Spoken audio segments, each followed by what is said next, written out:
Kaya lang kasi, hindi mo alam po.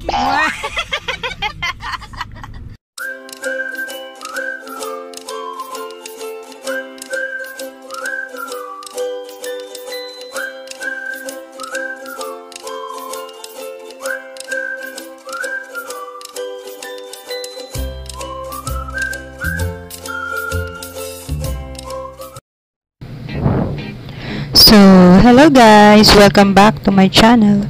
For today's video, dumating na kami dito sa events place na pagdadahusan po ng event ng Decipher 360. Ayan, kung nakikita nyo po, madilim kasi gabi na po kami nakarating. But, meron po kaming gagawin dito na activity. Ayan, pumapasok na po kami kung nakikita ninyo. Tapos nakikita nyo yung mga ilaw. Ayan, nandyan po yung supposed to be, diyan kami matutulog. May mga tent po dyan.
Alam nyo guys, ang ganda ng klima dito sa sa Amadeo, parang nasa Baguio, no? Ang sarap tumira, tapos pure nature siya.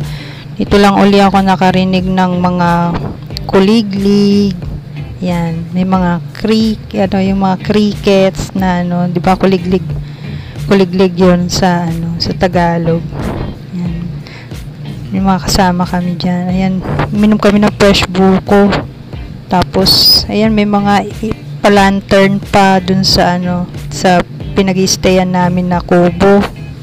Ayan, Vietnam ba yan? Thailand, motif. Ayan.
So guys, dito naman gagawin yung yung first namin, activity namin.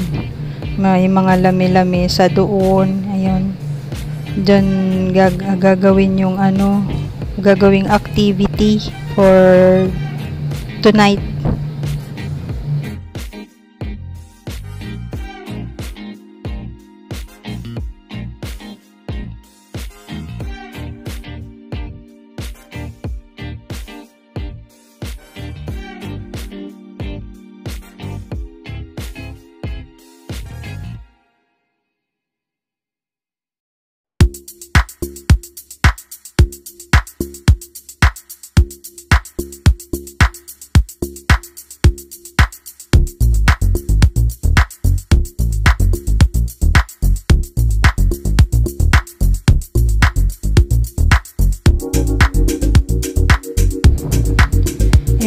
ayan, dinner time na kami and start na rin nung activity namin. Actually, meron kami pinanood na movie dyan.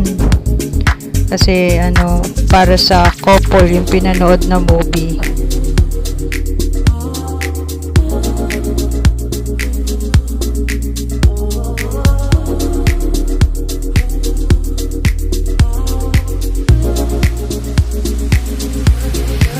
And ayan, umaga na nga. Sinamantala ko ng mag-video habang tulog pa yung ibang kasama ko kasi mamaya crowded na yung area kasi kung saan na sila nakapwesto, no.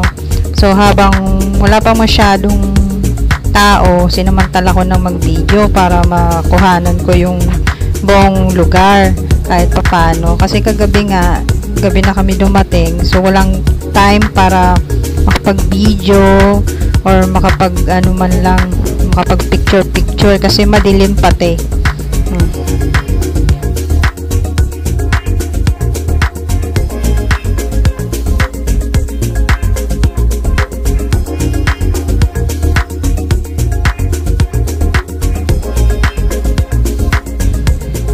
So, ito banda yung entrance gate, no? Kung makikita ninyo, hindi pa maayos yung gate kasi nga pinaplano pa lang yan. And then, that's the house. May parang veranda. Para siyang yung bahay sa color book or sa storybook. Ayan, color house ang tawag sa kanya kasi yung mga tiles, iba-iba yung kulay.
Ayan, dito naman breakfast kami bago kami mag-umpisa uli ng activity namin kasi merong mga activity na gagawin mamaya, may mga games, mga ganon, tas merong task yung mga couples, meron silang mga pag-uusapan, mga ganon, tas kwentuhan muna kami habang nag-aalmusal.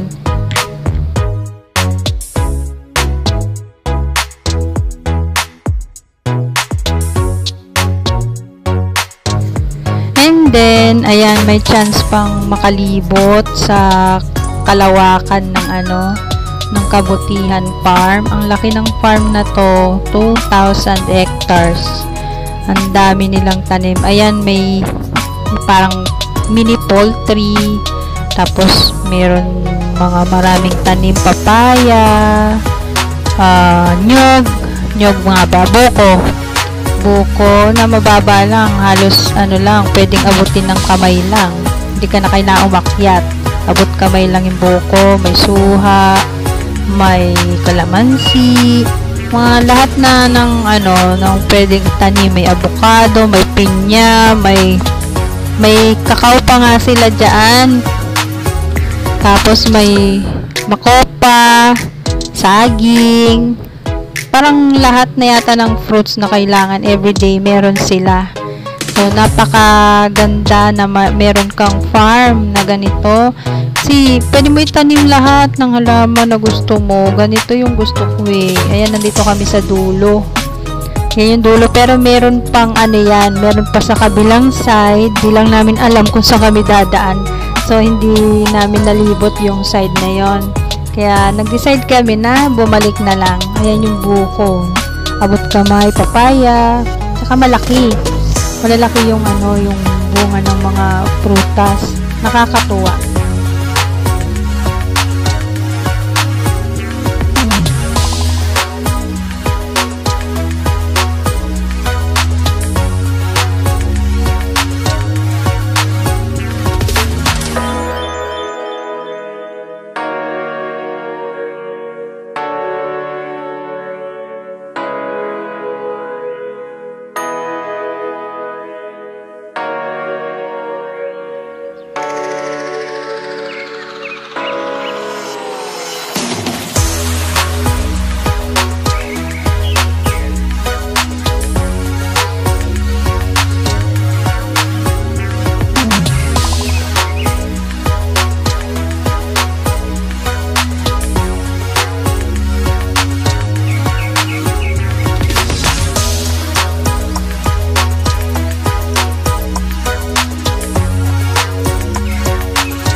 So, ayan guys, that's it for today's video. Until my next upload, take care always. Bye-bye. And shoutout po sa mga team na sumusuporta po sa aking channel. Thank you so much po sa inyong lahat. God bless. Bye-bye.